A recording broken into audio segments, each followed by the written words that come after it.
এবার আর ছাড় নয়, হামলা হলে আমেরিকা ইসরায়েলকে কড়া জবাবের হুঙ্কার ইরানের। খামেনি সরকারের মরণ কামড় সামলাতে পারবে কি ট্রাম্প? দিন দিন ভয়ঙ্কর হয়ে উঠছে প্রাণঘাতী নিপা ভাইরাস। নেই ওষুধ, নেই টিকা। এতে মৃত্যু ঝুঁকি কতটা? মানুষ কি পারবে বাঁচতে? মেডিকেল শিক্ষার্থীদের পড়াচ্ছে এআই বা কৃত্রিম বুদ্ধিমত্তার চিকিৎসক। ভবিষ্যৎ ডাক্তারি পড়ায় কি মানুষের দখল নিবে এআই? আসসালামু আলাইকুম, দেখছিলেন Bangla vision world news headline. এবার আর কোনো ছাড় নয়। আমেরিকা ও ইসরায়েল আবারও হামলা চালালে পুরো শক্তি দিয়ে জবাবের হুঙ্কার দিয়েছে ইরান। সাফ জানিয়ে দিয়েছে এমনটা হলে পূর্বে গোটা মধ্যপ্রাচ্য।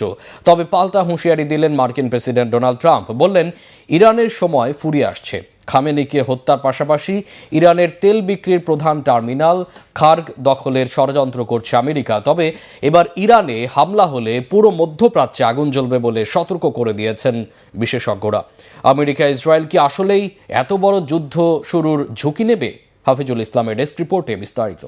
যুক্তরাষ্ট্র ও ইসরায়েলের বিরুদ্ধে এবার পূর্ণ শক্তি নিয়ে লড়বে ইরান। দেশটি সাফ জানিয়ে দিয়েছে, পশ্চিমাদের তরফ থেকে কোনো ধরনের হামলা হলে তেহরান সেটিকে দেখবে নিজেদের অস্তিত্ব ধ্বংসের প্রচেষ্টা হিসেবে। ইরানি শীর্ষ নেতাদের অবস্থান পরিষ্কার, সম্ভাব্য সংঘাত আগের মতো সীমিত থাকবে না। তেহরানের পাল্টা জবাব পুরো মধ্যপ্রাচ্যকে ঠেলে দেবে ভয়াবহ আগুনের দিকে। সম্প্রতি হরমুজ প্রণালীর কাছে সামরিক মহড়ার জন্য আকাশসীমা বন্ধ ঘোষণা করেছে ইরান। যুক্তরাষ্ট্রকে নিজেদের আকাশসীমা ব্যবহার করতে দেবে না আরব আমিরাত ও সৌদি। এখন প্রশ্ন হলো, খামেনি ও তার অনুগত সামরিক বাহিনীর এমন মরণ কামড় সামলাতে পারবে ইসরায়েল ও যুক্তরাষ্ট্র? প্রেসিডেন্ট ট্রাম্প কি সত্যিই নেবেন সর্বাত্মক আঞ্চলিক যুদ্ধের রাজনৈতিক ও সামরিক দায়? গত কয়েক মাসে ইরানের চারপাশে বিশাল সামরিক সমাবেশ ঘটিয়েছে যুক্তরাষ্ট্র। মোতায়েন করা হয়েছে মার্কিন যুদ্ধজাহাজ, জঙ্গি বিমান, প্রতিরক্ষা ব্যবস্থা সহ অত্যাধুনিক সব সমরাস্ত্র। কূটনৈতিক নিয়মকানুনের কোনো ধার ধারছেন না প্রেসিডেন্ট ডোনাল্ড ট্রাম্প। বর্তমান খামেনি সরকারের শাসন ব্যবস্থা পরিবর্তনই যেন আমেরিকার প্রধান লক্ষ্য। 2025 সালের জুনে চালানো ইসরায়েলি হামলার উদ্দেশ্য ছিল ইরানের শীর্ষ সামরিক ও রাজনৈতিক নেতাদের হত্যা করে দেশটির ভেতর থেকে ধস নামানো। কিন্তু চরমভাবে ব্যর্থ হয় সেই পরিকল্পনা। পশ্চিমাদের লাগাতার অবরোধ ও নানামুখী ষড়যন্ত্রের জেরে 2025 সালের শেষ দিকে ইরানের ভেতরে তীব্র আকার ধারণ করে অর্থনৈতিক সংকট। ক্রমবর্ধমান মূল্যস্ফীতি, রিয়ালের দরপতন ও জীবনযাত্রার আকাশ ছোঁয়া ব্যয় উস্কে দেয় তীব্র জন অসন্তোষ। সেই পরিস্থিতিকে হাতিয়ার বানানোর অভিযোগ উঠেছে যুক্তরাষ্ট্র ও ইসরায়েলের বিরুদ্ধে। তেহরানের দাবি, অর্থনৈতিক সংকট ঘিরে ইরানিদের বিক্ষোভে ঢুকে সহিংসতা ও নাশকতা চালায় বিদেশি গোয়েন্দা নেটওয়ার্ক। ইসরায়েল ও আমেরিকার মতলব ছিল দেশটিকে গৃহযুদ্ধের দিকে ঠেলে দেওয়া। ইরানের অভ্যন্তরীণ ভাঙনকে কাজে লাগানোর ব্যাপারে পশ্চিমাদের ষড়যন্ত্র সফল হয়নি। ইসরায়েল ও তার মিত্রদের গোপন নেটওয়ার্ক ভেঙে ফেলার দাবি করে ইরানি নিরাপত্তা বাহিনী। সরাসরি সামরিক পদক্ষেপ নেয়া থেকে তখন সরে আসে যুক্তরাষ্ট্র। তবে প্রেসিডেন্ট ট্রাম্পের বারংবার হুমকি ও ইরানের চারপাশে মার্কিন সামরিক অবস্থান চরমে তুলেছে উত্তেজনা। এর মাঝেই সামনে এসেছে আমেরিকার বিভিন্ন বিপজ্জনক পরিকল্পনার কথা। গুঞ্জন উঠেছে ইরানের সর্বোচ্চ নেতা আয়াতুল্লাহ আলী খামেনিকে লক্ষ্য করে হামলা অথবা খার্গ দ্বীপের তেল টার্মিনাল দখল করবে যুক্তরাষ্ট্র। এই খার্গ অঞ্চল দিয়েই রপ্তানি হয় প্রায় 90% ইরানি তেল। এখানে আঘাত মানেই ইরানের অর্থনীতির উপর সরাসরি যুদ্ধ ঘোষণা।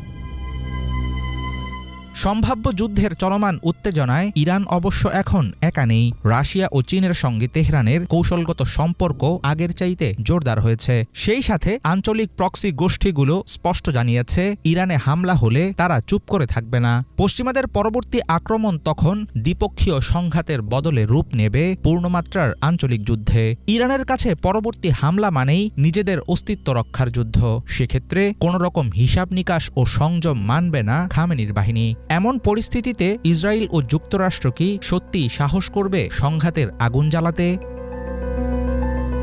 হাফিজুল ইসলাম, বাংলা ভিশন। এদিকে মধ্যপ্রাচ্যে মার্কিন রণতরী মোতায়েনের মাধ্যমে আঞ্চলিক নিরাপত্তা ও ভারসাম্যে হুমকি সৃষ্টির অভিযোগ তুলেছেন ইরানের প্রেসিডেন্ট মাসুদ পেজেশকিয়ান। এমন অবস্থায় আরেকটি নৌবহর সেখানে যাচ্ছে বলে হুঁশিয়ার করেছেন মার্কিন প্রেসিডেন্ট ডোনাল্ড ট্রাম্প। পারস্য উপসাগরে রণতরী ইউএসএস আব্রাহাম লিঙ্কন মোতায়েনের পর থেকে ইরানে হামলার আশঙ্কায় থমথমে গোটা মধ্যপ্রাচ্য। রণতরটিকে সঙ্গ দিচ্ছে ডেস্ট্রয়ার সহ একাধিক যুদ্ধজাহাজ।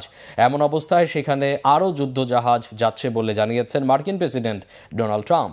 যুক্তরাষ্ট্রের আইওয়া অঙ্গরাজ্যের ক্লিভ শহরে এক জনসভা থেকে ইরানকে হুঁশিয়ার করে প্রেসিডেন্ট ট্রাম্প বলেছেন, চমৎকার আরেকটি যুদ্ধজাহাজ ওই অঞ্চলে মোতায়েনের জন্য রওনা দিয়েছে। তিনি দাবি করেছেন, গত বছরের জুনে ইরানের পারমাণবিক সক্ষমতা অর্জনের কর্মসূচিতে হাতুড়ির আঘাত করেছে যুক্তরাষ্ট্র, যা গত 22 বছর ধরে দেখার আশায় ছিল জনগণ। এর আগে এক্সিওস নিউজে দেওয়া সাক্ষাৎকারে ট্রাম্প দাবি করেছেন, সমঝোতা করতে আলোচনায় বসার চেষ্টা আছে তেহরান। হয়তো হামলার দরকার হবে না বললেও এমন আশঙ্কা একেবারে উড়িয়ে দেননি। এদিকে যুদ্ধজাহাজ মোতায়েনের মাধ্যমে মধ্যপ্রাচ্যে সৃষ্ট উদ্বেগজনক পরিস্থিতি নিয়ে সৌদি আরবের ক্রাউন প্রিন্স মোহাম্মদ বিন সালমানের সাথে ফোনালাপ করেছেন ইরানের প্রেসিডেন্ট মাসুদ পেজেশকিয়ান। ওই ফোনালাপে ক্রাউন প্রিন্স ইরানে হামলার জন্য সৌদি আকাশ ব্যবহার করতে না দেওয়া সহ সংকট সমাধানে আলোচনার আহ্বান জানিয়েছেন। দিন দিন ভয়ঙ্কর হয়ে উঠছে প্রাণঘাতী নিপা ভাইরাস। এর কোনো ওষুধ টিকা না থাকায় এতে মৃত্যুহার 75% পর্যন্ত দাঁড়িয়েছে। ফলে এই ভাইরাস চরম উদ্বেগ বাড়াচ্ছে ভারত সহ গোটা এশিয়া জুড়ে। এরই মধ্যে ভারতের পশ্চিমবঙ্গ, থাইল্যান্ড, নেপাল ও তাইওয়ান সহ কয়েকটি দেশ নিপা ভাইরাসকে উচ্চ ঝুঁকি সম্পন্ন সংক্রামক রোগ উল্লেখ করে বিমানবন্দর ও সীমান্তে স্বাস্থ্য পরীক্ষা জোরালো করেছে। ওষুধ ও টিকা না থাকায় নিপা ভাইরাসের লক্ষণ কী, এর ঝুঁকি কতটা, এশিয়া কি প্রস্তুত এই রোগ ঠেকাতে? মোর্শেদ আলমের ডেস্ক রিপোর্ট। ভারতের পশ্চিমবঙ্গে প্রাণঘাতী নিপাহ ভাইরাসের নতুন প্রাদুর্ভাব এশিয়া জুড়ে উদ্বেগ বাড়িয়েছে। সীমান্ত ছড়িয়ে সংক্রমণের আশঙ্কায় সতর্ক হয়ে উঠেছে বিভিন্ন দেশ। বিমানবন্দর ও স্থল সীমান্তে জোরদার করা হয়েছে স্বাস্থ্য পরীক্ষা ও নজরদারি। পশ্চিমবঙ্গ থেকে ফ্লাইট যায় এমন 3টি আন্তর্জাতিক বিমানবন্দরে যাত্রীদের স্ক্রিনিং শুরু করেছে থাইল্যান্ড। একই সঙ্গে নেপালের কাঠমান্ডু বিমানবন্দর এবং ভারতের সঙ্গে থাকা স্থল সীমান্তগুলোতে আগত যাত্রীদের স্বাস্থ্য পরীক্ষা চালু করা হয়েছে। তাইওয়ানও নিপা ভাইরাসকে ক্যাটাগরি 5 বা উচ্চ ঝুঁকির সংক্রামক রোগ হিসেবে তালিকাভুক্ত করার প্রস্তাব দিয়েছে। পরিস্থিতি পর্যবেক্ষণে রয়েছে আরও কয়েকটি এশীয় দেশ।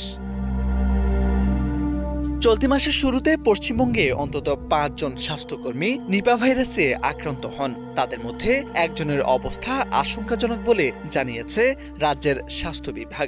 আক্রান্তদের সংস্পর্শে আসা প্রায় 110 জনকে কোয়ারেন্টাইনে রাখা হয়েছে। স্বাস্থ্য অধিদপ্তর জানায়, নিপা ভাইরাস প্রাণী থেকে মানুষের মধ্যে সংক্রমণ হতে পারে। বিশেষ করে শূকর ও ফলখেকো বাদুড়ের মাধ্যমে এই ভাইরাস ছড়ানোর ঝুঁকি বেশি। দূষিত খাবারের মাধ্যমেও সংক্রমণ ঘটতে পারে এবং মানুষ থেকে মানুষের শরীরেও ছড়িয়ে পড়ার নজির রয়েছে। সবচেয়ে উদ্বেগজনক বিষয় হলো এই ভাইরাসে মৃত্যুর হার অত্যন্ত বেশি, প্রায় 40 থেকে 75%। এখনো এর কোনো কার্যকর টিকা বা অনুমোদিত ওষুধ নেই। এসব তথ্য উঠে আসে বিভিন্ন আন্তর্জাতিক গণমাধ্যমে। বিশ্ব স্বাস্থ্য সংস্থা মহামারী সৃষ্টির সক্ষমতা থাকায় নিপা ভাইরাসকে কোভিড-19 ও জিকার মতো উচ্চ ঝুঁকির রোগ জীবাণুর সঙ্গে শীর্ষ 10 ঝুঁকিপূর্ণ রোগের তালিকায় রেখেছে। এই ভাইরাসের সুপ্তিকাল সাধারণত 4 থেকে 14 দিন। আক্রান্ত ব্যক্তিদের মধ্যে জ্বর, মাথা ব্যথা, পেশিতে ব্যথা, বমি ও গলা ব্যথার মতো উপসর্গ দেখা দিতে পারে। গুরুতর ক্ষেত্রে নিউমোনিয়া, তন্দ্রাচ্ছন্নতা, অসংলগ্ন আচরণ এবং এনসেফালাইটিস, মস্তিষ্কের প্রদাহ দেখা দেয়, যা অনেক সময় প্রাণঘাতী হয়ে ওঠে। নিপা ভাইরাস প্রথম শনাক্ত হয় 1998 সালে মালয়েশিয়ায়। সে সময় শূকর খামারিদের মধ্যে ব্যাপক সংক্রমণ ছড়িয়ে পড়ে এবং পরে সিঙ্গাপুরও পৌঁছায়। পরিস্থিতি নিয়ন্ত্রণে 10 লাখের বেশি শূকর হত্যা করা হয়, যা বড় ধরনের অর্থনৈতিক ক্ষতির কারণ হয়।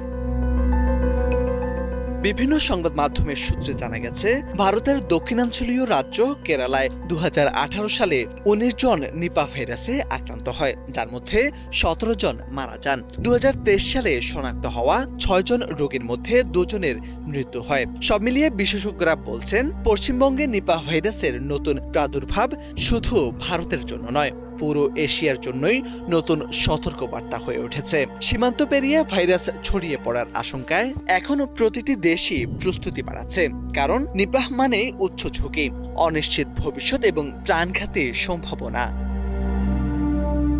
মোর্শেদা আলম, বাংলা ভিশন। বাংলাদেশের সাবেক প্রধানমন্ত্রী বেগম খালেদা জিয়ার মৃত্যুতে শোক প্রস্তাব গৃহীত হয়েছে ভারতের পার্লামেন্টের উচ্চকক্ষ রাজ্যসভায়। বুধবার এই সংক্রান্ত প্রস্তাবটি উত্থাপন করা হয় রাজ্যসভায়। একই প্রস্তাবে রাজ্যসভার সাবেক 2 সদস্য এল গানেসেন ও সুরেশ কালনাদির মৃত্যুতেও শোক প্রস্তাব করা হয়েছে। অধিবেশন শুরুর পর নথি পেশের আগেই রাজ্যসভার চেয়ারম্যান সিপি রাধাকৃষ্ণন প্রয়াতদের উদ্দেশ্যে শোক প্রস্তাব পাঠ করেন। এরপর তাদের স্মৃতির প্রতি শ্রদ্ধা জানাতে 1 মিনিট নীরবতা পালন করা হয়। সে সময় উপস্থিত ছিলেন ভারতের প্রধানমন্ত্রী নরেন্দ্র মোদী ছাড়া মন্ত্রিসভার সদস্যরা। এর আগে গেল 30 ডিসেম্বর বেগম খালেদা জিয়ার মৃত্যুর খবর পেয়েই সামাজিক যোগাযোগ মাধ্যমে এক্সে শোক জানিয়ে পোস্ট দেন ভারতের প্রধানমন্ত্রী নরেন্দ্র মোদী। 31 ডিসেম্বর ঢাকায় এসে খালেদা জিয়ার প্রতি শ্রদ্ধা জানান ভারতের পররাষ্ট্রমন্ত্রী এস জয়শঙ্করও। বিমান বিধ্বস্ত হয়ে নিহত হয়েছেন ভারতের মহারাষ্ট্রের উপমুখ্যমন্ত্রী ও এনসিপি প্রধান অজিত পাওয়ার সহ অন্তত 5 জন। এই ঘটনায় শোক জানিয়েছেন প্রধানমন্ত্রী নরেন্দ্র মোদী এবং কেন্দ্রীয় স্বরাষ্ট্রমন্ত্রী অমিত শাহ। স্থানীয় সময় সকাল 8:45 দিকে মহারাষ্ট্রের বারামতি বিমানবন্দরে অবতরণ করতে গিয়ে অজিত পাওয়ারকে বহনকারী বিমানটি বিধ্বস্ত হয়। ভেঙে পড়ার পরেই বিমানটিতে আগুন ধরে যায়। ফায়ার সার্ভিস দ্রুততম সময়ে আগুন নেভানোর চেষ্টা করলেও কাউকে জীবিত উদ্ধার করা যায়নি। বারামতি বিমানবন্দর কর্তৃপক্ষ জানিয়েছে, অবতরণের সময় বিমানটি রানওয়ের একদম কিনারে চলে যায় এবং ভেঙে টুকরো টুকরো হয়ে যায়। বিধ্বস্ত হওয়ার আগে নিয়ন্ত্রণহীন বিমানটি 2 দফায় অবতরণের চেষ্টা চালায়। জেলা পরিষদ নির্বাচনে দলীয় প্রার্থীদের হয়ে প্রচারের জন্যই মুম্বাই থেকে বারামতি যাচ্ছিলেন মহারাষ্ট্র সরকারের অন্যতম শরিক এনসিপি প্রধান অজিত। মহারাষ্ট্রের সাবেক মুখ্যমন্ত্রী ও ইউপিএ জোট সরকারের আমলের প্রতিরক্ষা মন্ত্রী শারদ পাওয়ারের ভাইয়ের ছেলে ছিলেন তিনি। ন্যাশনালিস্ট কংগ্রেস পার্টি এনসিপিকে বিভক্ত করার পেছনে মুখ্য ভূমিকা রেখেছিলেন এই অজিত পাওয়ার। যুক্তরাষ্ট্রের মিনেসোটা অঙ্গরাজ্যের অভিবাসন ও শুল্ক প্রয়োগকারী সংস্থা আইসিই বা আইন সদস্যদের গুলিতে নিহতের ঘটনায় সংস্থার প্রধানকে তলব করেছে রাজ্যটির আদালত। এমন অবস্থায় সেখানে অবৈধ অভিবাসী ধরপাকড় অভিযান শিথিলের ঘোষণা দিয়েছেন প্রেসিডেন্ট ডোনাল্ড ট্রাম্প। ফক্স নিউজে চ্যানেলে প্রেসিডেন্ট ট্রাম্প জানিয়েছেন, মিনেসোটায় পরিস্থিতির অবনতি হওয়ায় কিছুটা অভিযান শিথিল হচ্ছে। পাশাপাশি স্পষ্ট করেছেন, এই শিথিলতা অভিযান বন্ধের ইঙ্গিত নয়। হোমল্যান্ড সেক্রেটারি ক্রিস্টি নোয়েমের পদত্যাগের দাবি উঠলেও তার পক্ষে অনড় সমর্থনের বার্তা দিয়েছেন ট্রাম্প। মিনিয়াপোলিসে আইসের অভিযানে হাসপাতালের আইসিইউ নার্স অ্যালেক্স প্রেটিকে গুলি করে হত্যার ঘটনায় কৌশলী উত্তর দিয়েছেন মার্কিন প্রেসিডেন্ট। বলেছেন, নিজের কাছে গুলি ভর্তি হ্যান্ড গান রাখা উচিত হয়নি প্রেটির। এদিকে আলোচিত এই হত্যাকাণ্ডের ঘটনায় আইস মহাপরিচালক টড লিওনকে শুক্রবার আদালতে তলব করেছেন মিনেসোটা জেলা আদালতের প্রধান বিচারপতি প্যাট্রিক জে শিলজ। সশরীরে হাজির না হলে লিওনের বিরুদ্ধে আদালত অবমাননার অভিযোগে আইনি ব্যবস্থার হুমকিও দিয়েছেন তিনি। এদিকে বিক্ষোভের মুখে মিনেসোটা থেকে বর্ডার পেট্রোল কমান্ডার গ্রেগ বোভিনোকে প্রত্যাহার করে নেওয়া হয়েছে। সরকারি নির্দেশনা অনুযায়ী ক্যালিফোর্নিয়ায় গিয়ে বাহিনী থেকে ইস্তফা দেবেন তিনি। ট্রাম্পের বিতর্কিত দমন অভিযানে গ্রেগ আলোচিত কর্মকর্তা ছিলেন। প্রায় 844 দিন ধরে একটি ডিজিটাল ঘড়ি সময় গুনছিল ইসরায়েলের তেল আবিব স্কয়ারে, যার সাথে দিন গুনছিল গাজায় বন্দী ইসরায়েলি জিম্মিদের পরিবারও। শেষ পর্যন্ত থেমেছে ঘড়ির কাঁটা। সবশেষ জিম্মির মরদেহ ফিরেছে পরিবারের কাছে। অবসান হয়েছে ইসরায়েলিদের দীর্ঘ অপেক্ষার। এদিকে সব ইসরায়েলি জিম্মিকে ফিরিয়ে দেওয়ার পর প্রশ্ন উঠেছে, কবে নাগাদ খুলে দেওয়া হবে গাজা ভূখণ্ড ও মিশরের মধ্যকার রাফা ক্রসিং। সব ইসরায়েলি জিম্মিকে হামাস ফিরিয়ে দিলে রাফা সীমান্ত খুলে দেওয়ার প্রতিশ্রুতি দিয়েছিল তেল আবিব। বিস্তারিত সঞ্জিদা ইসলাম তন্নির ডেস্ক রিপোর্টে।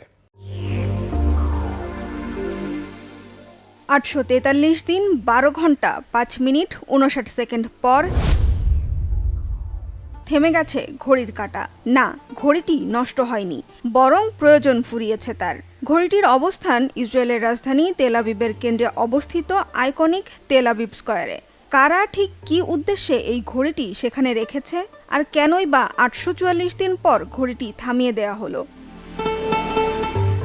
ঘড়িটি আসলে ফিলিস্তিনের গাজায় বন্দি ইসরায়েলি জিম্মিদের বন্দি দশার হিসাব রাখছিল। তেল আবিব স্কয়ারে এই ঘড়ির কাঁটার যাত্রা শুরু হয় 2023 সালের 7 অক্টোবর, অর্থাৎ যেদিন ইসরায়েলি ভূখণ্ডে হামলা চালিয়ে সেখানকার বাসিন্দাদের বন্দি করে নিয়ে যায় ফিলিস্তিনের স্বাধীনতাকামী গোষ্ঠী হামাস, যার পরেই গাজায় ফিলিস্তিনিদের ওপর ভয়াবহ রূপে হামলা শুরু করে ইসরায়েল। হামাসের হাতে বন্দি ইসরায়েলিদের মুক্তির দাবি নিয়ে তাদের পরিবারের সদস্য ও আত্মীয় স্বজনরা জড়ো হন তেল আবিব স্কয়ারে। প্রিয়জনদের ফিরিয়ে আনার দাবি জানান ইসরায়েল সরকারের কাছে। পাশাপাশি সেখানে নিয়ে আসেন একটি বড় ডিজিটাল কাউন্ট ক্লক। উদ্দেশ্য প্রিয় মানুষগুলো গাজায় কতদিন বন্দি রয়েছে তার নির্ভুল হিসাব রাখা। তবে এখন আর ঘড়িটির কোনো প্রয়োজন নেই, কারণ পরিবারের কাছে পৌঁছেছে গাজায় বন্দি থাকা সবশেষ ইসরায়েলি জিম্মির মরদেহ। গেল অক্টোবরে ইসরায়েল ও হামাসের মধ্যে শুরু হওয়া যুদ্ধবিরতির শর্তানুযায়ী জীবিত ও মৃত ইসরায়েলি জিম্মিদের ফিরিয়ে দিতে শুরু করে হামাস। তারই ধারাবাহিকতায় গেল 26 জানুয়ারি সবশেষ জিম্মি ইসরায়েলি পুলিশ সদস্য রান গোভিলের মরদেহ রেড ক্রিসেন্টের কাছে হস্তান্তর করে হামাস। পরে তেল আবিবে ফরেনসিক পরীক্ষার মাধ্যমে পরিচয় শনাক্ত শেষে গোভিলের মরদেহ তার পরিবারকে বুঝিয়ে দেয়া হয়, যার মাধ্যমে শেষ হয় প্রিয়জনের জন্য ইসরায়েলবাসীর দীর্ঘ অপেক্ষা। সেই সাথে বন্ধ করে দেয়া হয় তেল আবিব স্কয়ারের ডিজিটাল ক্লকটি। শেষ ইসরায়েলি জিম্মির মরদেহ ফিরিয়ে আনার পর উচ্ছ্বসিত ইসরায়েলিরা তেল আবিব স্কয়ারে জড়ো হয়ে ঘড়িটিকে থামিয়ে দেয়। আমাদের জীবনের দীর্ঘতম অপেক্ষা শেষ হয়েছে। ডিজিটাল ক্লকের কাউন্টিং আমাদের মনে করিয়ে দেয় যে নরকের প্রতিটি সেকেন্ড অনন্তকালের মতো। এই ঘড়িটি এখন থেমে গেছে। গতকাল থেকে আমি শান্তি অনুভব করছি। 2023 সালের 7 অক্টোবর থেকে আমরা যে দিনটির জন্য অপেক্ষা করেছিলাম, অবশেষে সে দিনটি এসেছে। 844 দিন ধরে ঘড়িটি চলেছে। ঈশ্বরকে ধন্যবাদ, অবশেষে দিন গোনা শেষ হয়েছে।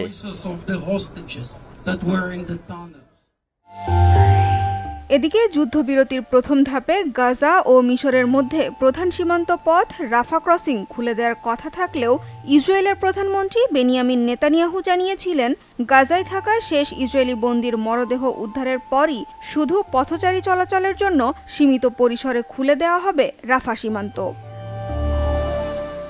তাই শেষ ইসরায়েলি জিম্মির মরদেহ হস্তান্তরের পর এখন রাফা ক্রসিং খুলে দেওয়ার অপেক্ষায় রয়েছেন দক্ষিণ গাজার আল নাসের হাসপাতালে চিকিৎসাধীন ফিলিস্তিনিরা। সেখানে পর্যাপ্ত চিকিৎসা সুবিধা না থাকায় উন্নত চিকিৎসার জন্য গাজার বাইরে যাওয়ার একমাত্র পথ রাফা সীমান্ত পাড়ি দেয়া। তবে রাফা ক্রসিং ঠিক কবে খুলে দেওয়া হবে সে বিষয়ে এখনও কোনো তথ্য জানায়নি ইসরায়েল। সানজিদা ইসলাম তন্নি, বাংলা ভিশন, নিউজ ডেস্ক। ডাক্তারদের প্রশিক্ষণ মানেই কি শুধু বই, লেকচার আর হাসপাতালের ওয়ার্ড? দুবাইয়ে সেই চেনা ছবিটি বদলে যাচ্ছে। এখানে মেডিকেল শিক্ষার্থীদের পড়াচ্ছেন একজন এআই ডাক্তার, যিনি ক্লান্ত হন না, ভুল ধরিয়ে দেন মুহূর্তেই। ভার্চুয়াল রোগী থেকে শুরু করে কৃত্রিম বুদ্ধিমত্তার অ্যাভাটার, ভবিষ্যতের চিকিৎসকদের প্রস্তুত করতে শিক্ষায় যুক্ত হয়েছে অত্যাধুনিক এই প্রযুক্তি। কেমন এই এআই নির্ভর মেডিকেল ক্লাসরুম, আর কিভাবে বা এটি বদলে দিচ্ছে ডাক্তার তৈরির প্রক্রিয়া?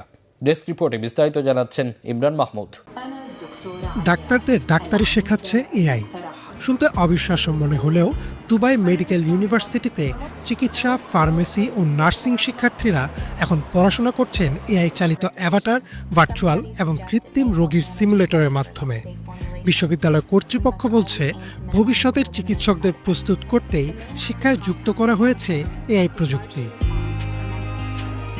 বিশ্ববিদ্যালয়ের শ্রেণীকক্ষে ঢুকলে প্রথম দেখায় হয়তো মনে হবে সবই পরিচিত।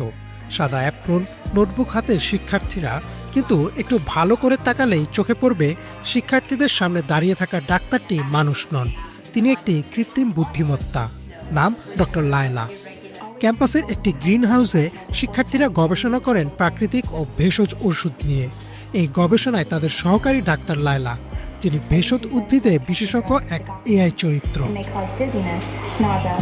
শিক্ষার্থীরা বলেন, তারা সবসময় বিভিন্ন তথ্যের জন্য ডাক্তার লায়লার সাথে পরামর্শ করেন। শুধু ক্লাসরুমেই না, শ্রেণীকক্ষের বাইরেও এআই ব্যবহারের অনুমতি রয়েছে তাদের। এখন সবাই এআই নিয়ে কাজ করতে আগ্রহী। আমাদের বিশ্ববিদ্যালয় যে কোনো সময় এআই ব্যবহারের সুযোগ দিয়েছে, বাসায় হোক বা ক্যাম্পাসে। এতে প্রতিটি ভেষজ উদ্ভিদ সম্পর্কে প্রশ্ন করা সহজ হয়েছে।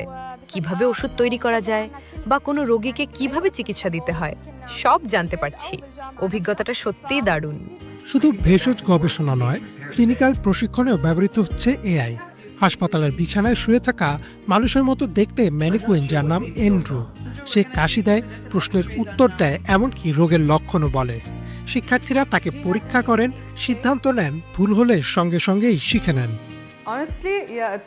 আমরা এখনো হাসপাতালে যাইনি, ক্লিনিক্যাল রোটেশনও নেই, কিন্তু অ্যান্ড্রুর সঙ্গে কাজ করতে গিয়ে মনে হয় আমরা সত্যি ডাক্তার। বাস্তব পরিস্থিতিতে কিভাবে সিদ্ধান্ত নিতে হয় সেটা শিখেছি, ভুল করার সুযোগ না রেখে। বিশ্ববিদ্যালয়ের এই এআই ব্যবস্থাপনার পেছনে কাজ করছেন এআই ও ইনোভেশন লিড ইঞ্জিনিয়ার হেসা লুতা। তিনি বলেন, অ্যাভাটারগুলো সাধারণ কোনো চ্যাটবট নয়। আমরা চেয়েছিলাম এরা যেন আমাদের ফ্যাকাল্টির অংশ হয়। তাই পাঠ্য বই, ঐতিহ্যবাহী চিকিৎসকদের অভিজ্ঞতা সব তথ্য যাচাই করে নিয়ন্ত্রিতভাবে এআইতে যুক্ত করা হয়েছে। এআই চাকরি কেড়ে নেওয়ার জন্য নয়, এটি শিক্ষার্থীদের অভিজ্ঞতা আরও সমৃদ্ধ করার একটি মাধ্যম। বিশ্ববিদ্যালয়ের তথ্য মতে এআই ব্যবহারের ফলে ক্লাসরুমের শিক্ষাদানের সময় কমেছে প্রায় 20 থেকে 30%। মানুষের স্পর্শ, সিদ্ধান্ত আর সহানুভূতির জায়গা হয়তো কখনোই পুরোপুরি দখল করে নিতে পারবে না কৃত্রিম বুদ্ধিমত্তা, কিন্তু দুবাইয়ের এই ক্লাসরুমগুলো বলছে ভবিষ্যতে ডাক্তার গড়ার পথে এআই এখন আর কল্পনা নয়, বরং বাস্তবতা। ইমরান মাহমুদ, বাংলাভিশন। যুক্তরাষ্ট্রের সাথে সম্পর্কে চরম টানাপোড়েনের মাঝে ইউরোপীয় ইউনিয়নের সাথে দীর্ঘ প্রতীক্ষিত মুক্ত বাণিজ্য চুক্তি করল ভারত। 27 জানুয়ারি ভারতের প্রধানমন্ত্রী নরেন্দ্র মোদী ইইউ নেতাদের সাথে আলোচনার মাধ্যমে চুক্তিটি চূড়ান্ত করেন। এর ফলে 27 দেশের জোট ইইউ এর সঙ্গে মুক্ত বাণিজ্যের জন্য ভারতের বিশাল বাজার আরও বেশি উন্মুক্ত হবে। মীর ফজলে রাব্বির ডেস্ক রিপোর্ট। মার্কিন প্রেসিডেন্ট ডোনাল্ড ট্রাম্পের শুল্ক হুমকিকে পাশ কাটিয়ে বিশ্ববাজারে নিজেদের অবস্থান আরও সুসংহত করল ভারত। যুক্তরাষ্ট্রের সাথে সম্পর্কের অনিশ্চয়তার মধ্যেই ইউরোপীয় ইউনিয়নের সাথে দীর্ঘ প্রতীক্ষিত মুক্ত বাণিজ্য চুক্তিতে পৌঁছালো নয়াদিল্লি। মুক্ত বাণিজ্য চুক্তির ঘোষণা দিয়ে মোদি স্পষ্ট বুঝিয়ে দিলেন, বাণিজ্যিক স্বার্থ রক্ষায় ভারত এখন আর কেবল হোয়াইট হাউসের মুখাপেক্ষী নয়। প্রায় 2 দশকের দীর্ঘ আলোচনার পর এই চুক্তিটি সম্পন্ন হয়েছে। 27 জানুয়ারি ভারতের প্রধানমন্ত্রী নরেন্দ্র মোদী ইইউ নেতৃত্বের সঙ্গে আলোচনার মাধ্যমে দীর্ঘ প্রতীক্ষিত মুক্ত বাণিজ্য চুক্তিটি চূড়ান্ত করেন। ইউরোপীয় কমিশনের president Ursula von der Leyen একে মাদার অফ অল ডিলস বা সব চুক্তির সেরা চুক্তি বলে অভিহিত করেছেন। এর ফলে 27 দেশের জোট ইইউ এর সঙ্গে মুক্ত বাণিজ্যের জন্য ভারতের বিশাল ও তুলনামূলকভাবে সংরক্ষিত বাজার আরও বেশি উন্মুক্ত হবে। এক প্রতিবেদনে এসব তথ্য জানিয়েছে ভারতীয় সংবাদ মাধ্যম দ্য হিন্দু। এই চুক্তির ফলে উভয় দেশ একে অপরের প্রায় 97% পণ্যের ওপর থেকে আমদানি শুল্ক তুলে নেবে বা ব্যাপকভাবে কমিয়ে আনবে। বিশেষ করে ভারতের তৈরি পোশাক, চামড়াজাত পণ্য, রত্ন ও অলংকার এবং সামুদ্রিক খাদ্যের মতো শ্রমনিবিড় খাতগুলো ইউরোপের বাজারে শুল্কমুক্ত প্রবেশের সুযোগ পাবে। এতে ভারতের রপ্তানি দ্বিগুণ হওয়ার সম্ভাবনা রয়েছে। অন্যদিকে ভারত ইউরোপীয় গাড়ি, যন্ত্রপাতি, উন্নত রাসায়নিক দ্রব্য এবং ওয়াইনের ওপর থেকে উচ্চ শুল্ক ধাপে ধাপে কমিয়ে আনবে। তবে ভারতের স্পর্শকাতর কৃষি ও দুগ্ধজাত খাতকে এই চুক্তির বাইরে রাখা হয়েছে। ফলে ইউরোপীয় পণ্যের আগমনে ভারতীয় ক্ষুদ্র কৃষকদের ক্ষতিগ্রস্ত হওয়ার ঝুঁকিও কম থাকবে। এই চুক্তির একটি অনন্য দিক হল মোবিলিটি প্যাক্ট। ভারতীয় আইটি বিশেষজ্ঞ, ইঞ্জিনিয়ার, শিক্ষার্থী এবং পেশাদারদের জন্য ইউরোপের 27টি দেশে যাতায়াত ও কাজের ভিসা পাওয়া আগের চেয়ে অনেক সহজ হবে। ইউরোপে একটি লিগ্যাল গেটওয়ে অফিস খোলা হবে, যা ভারতীয় দক্ষ কর্মীদের ইউরোপের বাজারে সুযোগ খুঁজে পেতে সরাসরি সাহায্য করবে। বাণিজ্যের বাইরেও দুই পক্ষ একটি security and defence strategic partnership সই করেছে। এর ফলে ভারতের প্রতিরক্ষা খাতের কোম্পানিগুলো ইউরোপীয় ইউনিয়নের 150 বিলিয়ন ইউরোর প্রতিরক্ষা তহবিল বা সেফ প্রোগ্রামে অংশগ্রহণের সুযোগ পাবে। ভারতের বাণিজ্য মন্ত্রণালয়ের তথ্যমতে 2024-25 অর্থবছরে ভারত ও ইইউ এর মধ্যে দ্বিপাক্ষিক বাণিজ্যের পরিমাণ ছিল $136.5 বিলিয়ন। উভয় পক্ষ আশা করছে 2030 সালের মধ্যে এই বাণিজ্য প্রায় $200 বিলিয়ন পৌঁছাবে। তবে এই চুক্তি ডোনাল্ড ট্রাম্পকে শান্ত রাখার বদলে আরও আক্রমণাত্মক করে তুলতে পারে বলে আশঙ্কা করছেন অনেক বিশ্লেষক। ইউরোপ এবং ভারতের এই কৌশলগত ঐক্য ট্রাম্পের চোখে যুক্তরাষ্ট্রকে কোণঠাসা করার প্রচেষ্টা হিসেবে গণ্য হতে পারে, যার পাল্টা ব্যবস্থা হিসেবে তিনি ভারত ও ইউ এর পণ্যের উপর আরও কঠোর শাস্তিমূলক শুল্ক আরোপের ঘোষণা দিতে পারেন। মীর ফজলে রাব্বি, বাংলা ভিশন। অভিনয় দিয়ে রীতিমতো তাক লাগিয়ে দিয়েছেন নেট দুনিয়ায়। বিক্রির সময় মাটিতে লুটিয়ে পড়ে মরার ভান, আর লোকজন সরে গেলেই আবার স্বাভাবিক আচরণ। মাত্র 10 দিন বয়সীর এই অভিনয় নিয়ে চলছে তুমুল আলোচনা। মজার ব্যাপার হলো, এই অভিনয় কোনো মানুষের নয়, একটি প্রাণীর। ঠিকই শুনছেন। আর এই অস্বাভাবিক এই কাণ্ডের পর বাজারে প্রাণীটির দাম উঠেছে প্রায় 1,30,000 ইউয়ান বা বাংলাদেশি মুদ্রার প্রায় 23 লাখ টাকা। কোন প্রাণী এটি? ডেস্ক রিপোর্টে জানাচ্ছেন মোর্শেদ আলম। ক্রেতা কাছে এলেই মাটিতে লুটিয়ে পড়ে মুহূর্তে নিস্তব্ধ হয়ে মরার ভান করে। লোকজন সরে গেলেই আবার উঠে দাঁড়িয়ে স্বাভাবিকভাবেই হাঁটাহাঁটি করে। চীনের পশ্চিমাঞ্চলে এমন অভিনব আচরণে আলোচনায় এসেছে মাত্র 10 দিন বয়সী একটি ভেড়া। কথায় আছে, চীনাদের বুদ্ধি শরীর জুড়ে। এবার সেই চীনা বুদ্ধির ছাপ দেখা গেল এক ভেড়ার আচরণেও। অস্বাভাবিক এই কাণ্ডের কারণে সামাজিক যোগাযোগ মাধ্যমে ঝড় তুলেছে ভেড়াটি। নেটিজেনরা তাকে আদর করে ডাকছে ড্রামা কুইন ল্যাম্প নামে। চীনের নিংশিয়া অঞ্চলের সিজুইশান শহরের পেংলু কাউন্টির বাওফেং টাউনে স্থানীয় কৃষক জিন শিয়াওলিন 4টি ভেড়া বাজারে বিক্রি করতে নিয়ে গেলে 3টি ভেড়া স্বাভাবিক দামে বিক্রি হলেও চতুর্থ ভেড়াটি আচমকা নাটকীয় আচরণ শুরু করে। জিন শিয়াওলিন জানান, কেউ ভেড়াটিকে ধরতে গেলেই সেটি সঙ্গে সঙ্গে মাটিতে লুটিয়ে পড়ে মরার ভান করে।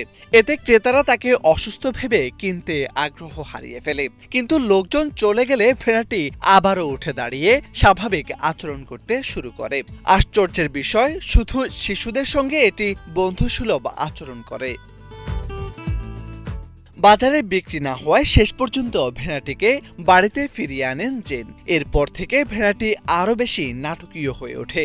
কেউ বাড়িতে এলে সেই একই কৌশলে শুয়ে পড়ে, যেন জীবন নেই। ধীরে ধীরে বিষয়টি ছড়িয়ে পড়লে আশপাশের গ্রাম থেকে মানুষ শুধু ভেড়াটিকে একটি নজর দেখার জন্য জেনের বাড়িতে ভিড় করতে শুরু করে। ভাইরাল ভেড়াটিকে কিনতে ইতিমধ্যে প্রায় 1,30,000 ইউয়ান বাংলাদেশি মুদ্রায় প্রায় 23 লাখ টাকার প্রস্তাব দিলেও জিন শিয়াওলিন তা প্রত্যাখ্যান করেন।